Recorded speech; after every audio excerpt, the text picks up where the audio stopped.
Okay, everybody, welcome to the third lesson on electrostatics that we're having remotely. What I want to start with this one is talking about gravity. I'm going to keep making these gravitational analogies because electricity is very abstract, and gravity is really a good analogy for what we're going to be learning. What I want to do here is I want to imagine that we have the ground, right? And by ground, I don't mean an electrical ground, I mean the physical ground. Well, the ground is here, and we're going to take a mass m1 and place it right there. I'm going to take a second mass m2 and I'm going to place it right there. We know that these two masses experience a force of gravity down like this, right?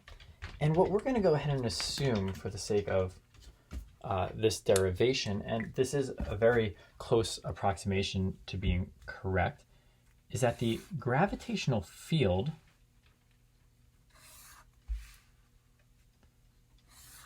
here on the surface of the Earth is uniform. So I'm going to say that we have a uniform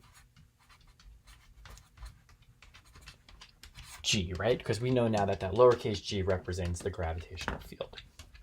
Well, if that's the case, I can say that Fg equals mg,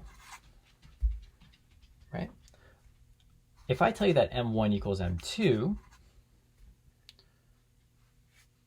and it's a uniform field, meaning that g1 equals g2, well, then we can pretty easily conclude that the force of gravity on 1 is equal to the force of gravity on 2, right? Nothing new here, all stuff that you already know.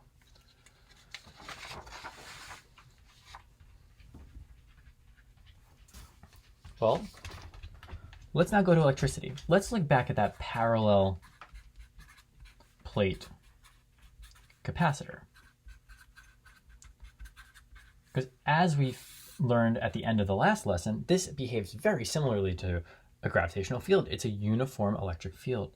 So I'm going to go ahead and I'm going to draw this thing like this. And I'm going to state that the top portion of this plate is charged positive, and the bottom portion is charged negative. Well, just like with gravity then, we can say that the field between these two plates is uniform.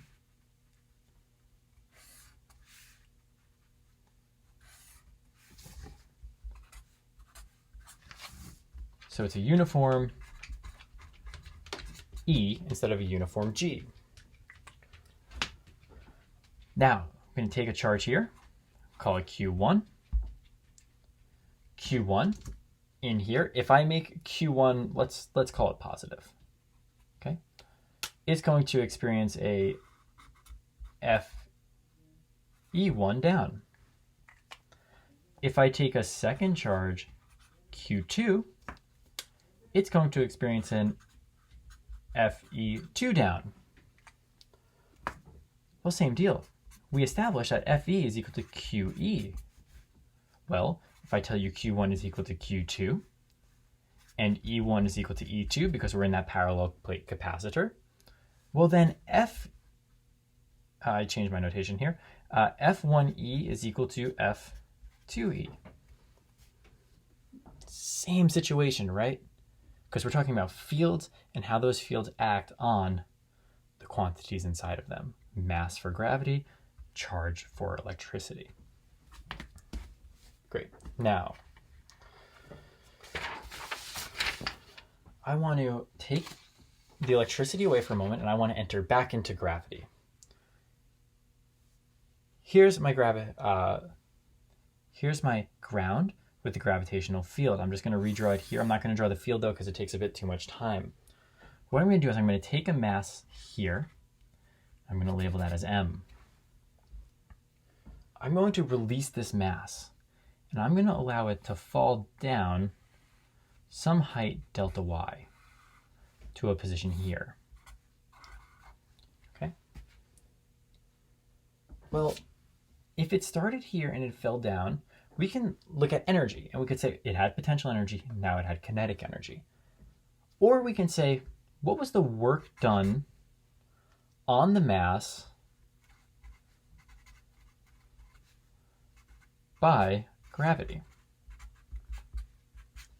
What is that? Well, work is equal to F dot D, which we know is the force of gravity. That's what's acting down on this thing, right? And it's equal in both positions, as we showed over here due to the uniform field, times delta y times the cosine of theta. Well, theta is 0 here because its force is in the same direction as its displacement. And so we're left with mg, which is fg, times delta y, which is really nothing but our potential energy equation, right? The work done by gravity is equal to the gravitational potential energy that the mass originally had, which is going to be mg delta y. Great. I can also say, to go back to energy, if I start here, and let's say I start with this mass with a velocity of 0, call that v naught, and then I carry it, I lift it up to this height, which is the same height here. Well, then it's gone up a delta y, right? And if I bring it here and I have a final velocity of 0, then the average acceleration was 0. And I can therefore state that the force applied up on it was Fg, right? Average acceleration is 0, net force is 0, the force down is Fg, and so my applied force, maybe I should do that, F applied is equal to Fg, because the net force, average force, is 0. So what I'm really saying here is as I lift this thing up, up, up, up, I do work on it, I give it gravitational potential energy. If I release it, that gravitational potential energy, we can look at it as work being done by gravity. The gravitational field really is what's doing that work, and it's equal to mg delta y, eventually giving it kinetic energy. Okay. Now, back to my parallel plate capacitor. Well, I can draw my parallel plates again. This one's negative, this one's positive. I'm trying to save time here now. I can take a positive charge here, call it Q, and I'll just say that it's positive. And I can have it at this position, and then I can drop it and have it fall a delta x downwards until it reaches some position here. And I can ask the question, what is the work done? I want to be consistent here. On the charge by the E field. Because here I'm really talking about the gravitational field by the E field. Well, same deal, right? W equals F dot D. This is equal to, well, it's the electrostatic force, right? Fe times, well, it fell down a delta x. Not necessarily down, but it accelerated over a delta x. Cosine theta. Well, this is going to be 1 again because the angle is 0 and cosine of 0 is 1. Fe, we know what this is. This is QE delta x. Well, look at that. The work done is this amount here. The charge times the field times delta x. Similar to before. What if I instead took this here and I lifted it up to here so that the initial velocity was 0 and the final velocity is 0, went up that delta x. Well, then my applied force must have been the electrostatic force. And so that's how much energy I gave it. I lift this charge up, I give it that much energy. That energy is equal to QE delta x. I release it. Work is then done to it. It accelerates downwards, gaining kinetic energy.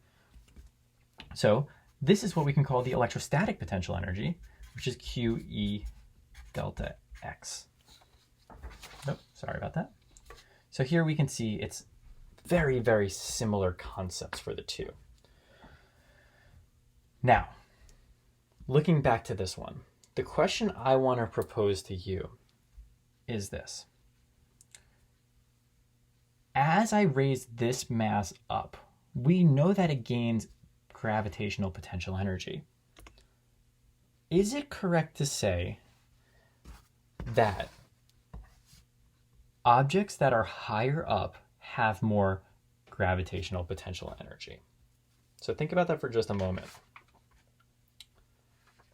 So you probably said yes, right? Because as I take a object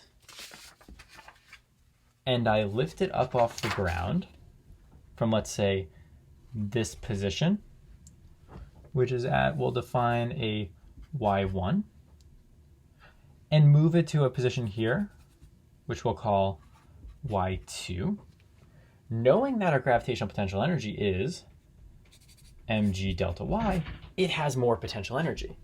But I'm going to challenge that. I'm going to challenge that because this equation doesn't only depend on delta y, it depends on m. So when I make a general statement like objects that are higher have greater potential energy, I'm not being specific about the mass of the object. I can restate that to be correct. An object that is moved higher has greater potential energy. That is accurate. But objects that move higher, it becomes a little bit general, right? Suddenly you're not accounting for the mass. But I will also assert that there's value to the statement. It is important for us to recognize that as an object goes higher and higher up, it has more and more potential energy. But it's not really potential energy that we're talking about here. We're really kind of talking about, let me find my sheet again. As we bring our objects higher, what we're saying, bring them up higher and higher and higher and higher, and set them on these lines, we're saying they have more potential to have potential energy. Right, now this seems like a huge abstraction, but just think about it, right? I'm really saying as my y increases, as I get taller and taller, an object placed at a higher position will have more potential energy. And there's value to saying that the higher up I go, the more likely it'll have more potential energy, but that's not necessarily true with the mass. So let's just say it has potential to have potential energy, right? And that is an important concept. Hold on, I've got a little bit unorganized here. Okay. So this is for gravity, but if we go back to the parallel plate example, we have a similar situation. I can look at a point here and a point here, and I can call this y1 and I can call this y2. Or let me be consistent, we'll call this x1 and x2. Okay. Well, I cannot say charges that move towards the positive plate have more potential energy.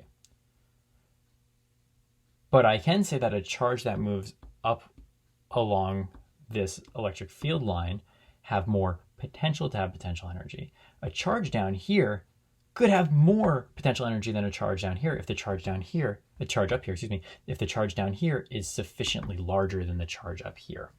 Okay. Well, this is something you've actually heard of, believe it or not. It is called the electrical potential.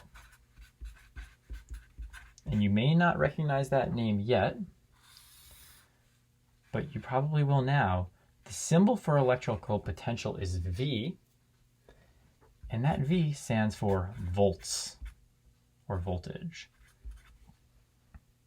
And what I'll define this as is the potential for a charge to have potential energy.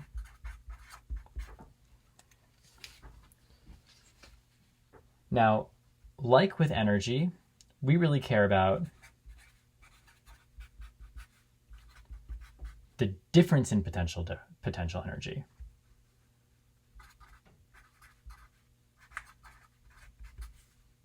Or what we call potential difference, delta V. Because just like with energy, right, as if I have a object with a charge in these parallel plates and I move it along this line, it requires no energy because I haven't moved it against or with the field, right? Well, nothing fun happens there. When I release it, though, it accelerates. And so knowing the difference between the potential of two lines can help me to solve a problem. Looking back here at the derivation of the electrical potential energy equation, when we define this idea of potential as being these lines where there's either more or less potential to have potential energy, we're ignoring the charge, right? We're saying like, yes, I can have a really big charge here and a really tiny charge here so that this has more potential energy than this does, but I want to say that an object down here has less potential to have potential energy than an object up here. In doing that, what we're doing is we're ignoring our charges. We're pretending they don't exist. We're just looking at what we can say is the source, just like the source field, the source charge for the electric field. The parallel plates are determining the potential, not this charge.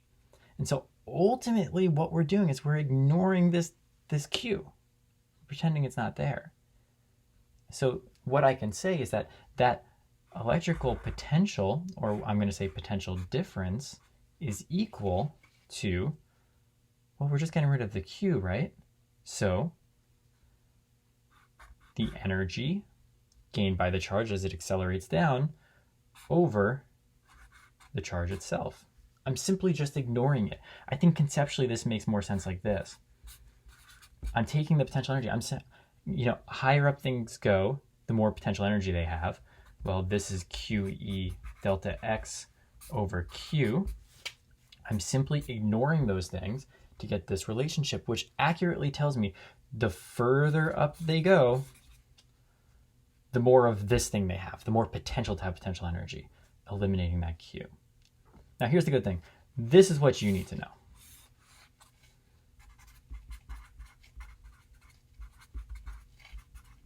Mathematically, you actually don't need to know these equations, but I think that it's important to use them in order to really gain the conceptual understanding of what this potential is, this electrical potential, or the number of volts.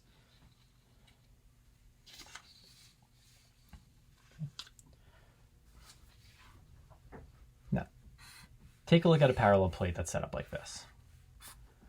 I'm going to tell you that this is the positive side of these parallel plates, and these are the negative sides. I could ask you to draw the electric field between these two, and you should have no problem doing this, right? You just draw like this with the arrows pointing in the direction that that positive test charge would end up moving.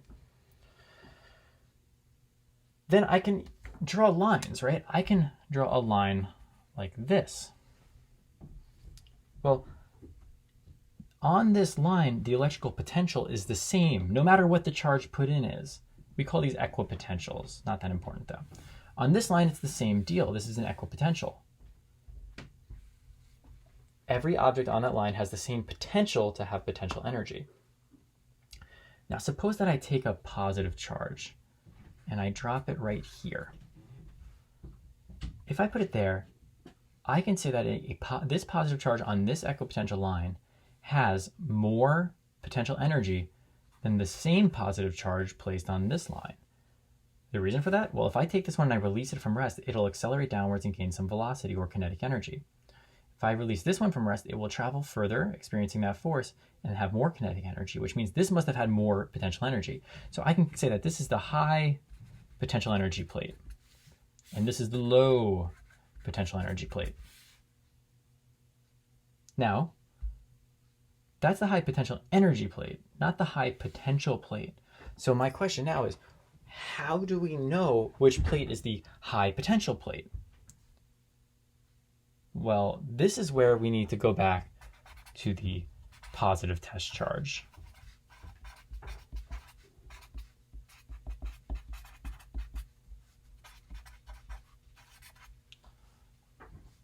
And this is, when I say based off of, I mean to determine high and low.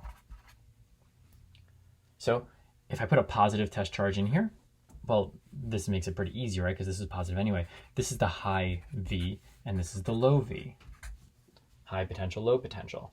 In other words, I can say that an object that moves up towards the high potential plate will have more potential than an object down here.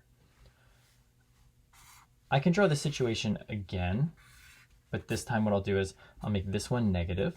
I'll make this one positive. Again, let's draw our field lines.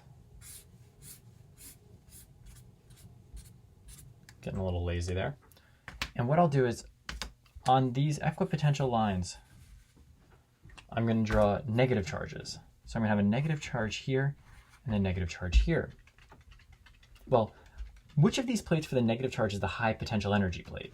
Well, they're going to accelerate to the right against the electric field, right? That's weird. The electric field is pointing to the left, but we have to remember the electric field is the force on an infinitely small positive charge. This is a negative charge, so it should go in the opposite direction of the electric field. Weird, but remember we had to choose a convention. So this is going to be able to accelerate. The one on the left is going to accelerate more than the one on the right. So this is the high PE side again. Low potential energy. Well, which one's the high potential plate? Remember, positive test charge. So I say, if I take a little positive here, where does this positive charge have the most potential to have potential energy? Well, that's going to be over here, isn't it? Because if I release it here, it'll accelerate for more distance than if I release it here. So even though this is the low potential energy for the negative charge, it's in fact the high potential. And that's the low potential. Now you may be thinking, like, why is this so confusing? Why are we choosing to make this, why are we choosing to use a positive test charge? And the answer is simply that we need to choose a standard. We need to choose a convention. Because you need to know that if I put a negative charge here, and I know that the electric field is pointing to the left, right? Well, then the negative will experience a force in the opposite direction of the field. And we can also then say that the E field, because of that convention of the positive test charge, points from high potential to low potential. Notice that's true here. It's true here. It's always going to be true. All right, we're almost there. Just want to end with an example, and this example will conclude in a new thing, so please don't just skip it. Let's say we want to find the kinetic energy gained by an electron accelerated across a 1 volt, I'm just going to do delta V for potential difference. Well, we know that delta V is equal to the work over Q, right? Work is therefore Q delta V. Okay. The charge on an electron is 1.6 times 10 to the 19 minus 19 joules, coulombs. The potential difference is 1 volt. And so we end up getting 1.6 times 10 to the minus 19 work is energy, so joules. There's our answer. Well, this is a really small number, right? And when we're dealing with singular charges, we're talking about very small numbers.